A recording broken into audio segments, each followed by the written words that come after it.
Alright, Mr. Scorza. Here's gonna be the most entertaining and thrilling Poetry 180 video, my favorite poem project that you're ever gonna get in all your years of teaching. So, here we are. Alright. My selection is called My Life by Joe Wenderoth off the Poetry 180 website. The reason I picked this poem is because the title has to be thrilling.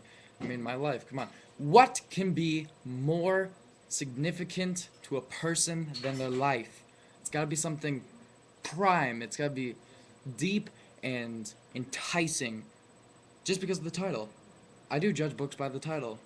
You'll find that out, and you know what, to be honest, I'm kinda right most of the time. But it's fine because, you know, I'm a teenager, I'm not an English professor or anything. Anyway, here's how the poem goes. Somehow it got into my room. I found it, and it was naturally trapped. It was nothing more than a frightened animal. Since then, I raised it up. I kept it for myself, kept it in my room, kept it for its own good. I named the animal my life. I found food for it and fed it with my bare hands. I let it into my bed, let it breathe in my sleep, and the animal, in my love, my constant care, grew up to be strong and capable of many clever tricks. One day, quite recently, I was running my hand over the animal's side, and I came to understand that it could kill me very easily. Not good, not looking good. This is why it exists, why I raised it. Since then, I have not known what to do. I stopped feeding it, only to find that its growth has nothing to do with food. I stopped cleaning it, and found that it cleans itself. I stopped singing it to sleep, and found that it falls asleep faster without my song. Without my song. Blah. I don't know what to do. I no longer make my life do tricks. I leave the animal alone, and for now, it leaves me alone too. I have nothing to say, nothing to do. Between my life and me, a silence is coming. Together, we will not get through this. Some deep stuff right there. The reason that I like this poem is because I find it relevant to, well, basically anyone who's gotten confused and lost over who they really are. It's hard to kind of find a generic base, a center of what you like, what you dislike, what you want to do with your life, because we get scared. I mean, we're constantly thinking about other people's judgment, about how our actions affect the way that people look at us and the way that we look at ourselves, actually, even more importantly.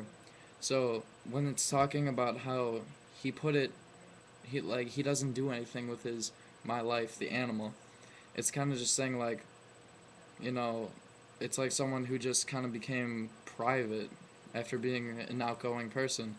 Someone who cared about just taking care of themselves, being themselves, no matter how odd it is. Like a genuine reaction, like what you're asking us to do for this project. Not something that we've made up, scripted, something that we're lying about. I've written nothing down. I've not prepared a single thing.